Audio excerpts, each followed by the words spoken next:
আজি বনাবলৈ চেষ্টা কৰিছিলোঁ ৰাজবেৰী বনাবৰ কাৰণে মই পোনপ্ৰথমে চেনিৰ মিশ্ৰণটো তৈয়াৰ কৰি ল'লোঁ।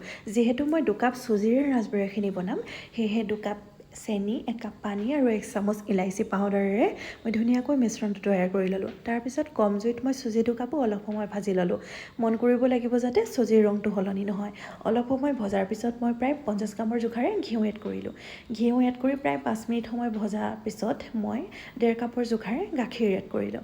গাখীৰখিনি এড কৰাৰ পিছত মই গোটেই চুজিখিনি প্ৰায় 10 মিনিট সময়লৈকে কম জুইত ভালদৰে লৰাই ভাজি থাকিলোঁ, যাতে এটা ডো প্ৰস্তুত হয় আৰু মই হাতেৰে ধুনীয়াকৈ লাডু বনাব পাৰোঁ।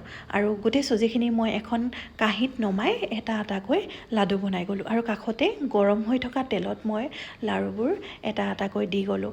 মন কৰিব লাগিব যাতে জুইৰ মাত্ৰাটো কম হয় আৰু ৰঙচুৱা হোৱালৈকে মই লৰাই ইলতি শিলতি কৰি মই গোটেই লাড়ুখিনি ভাজি ল'লোঁ। আৰু এনেদৰে আপোনালোকেও ঘৰতে ৰাজবেৰী প্ৰস্তুত কৰি খাবচোন, খুব ভাল লাগে। আৰু যিখিনি মই চেনিৰ মিশ্ৰণ তৈয়াৰ কৰি ৰাখিছিলোঁ, চেনিৰ মিশ্ৰণখিনিত মই এটা এটাকৈ লাডু দি গ'লোঁ। আৰু পিছদিনা আমি প্ৰায় 5 ঘণ্টামান সময়ৰ কাৰণে মই এই মিশ্ৰণটোত মই ৰাজবেৰীখিনি দি গ'লোঁ আৰু পিছদিনা আমি সকলোৱে চাহৰ লগত পৰিৱেশন কৰিলোঁ।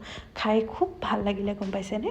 আপোনালোকে এনেদৰে ঘৰতে প্ৰস্তুত কৰি খাব আৰু জনাবলৈ নাপাহৰিব দেই। Bye bye.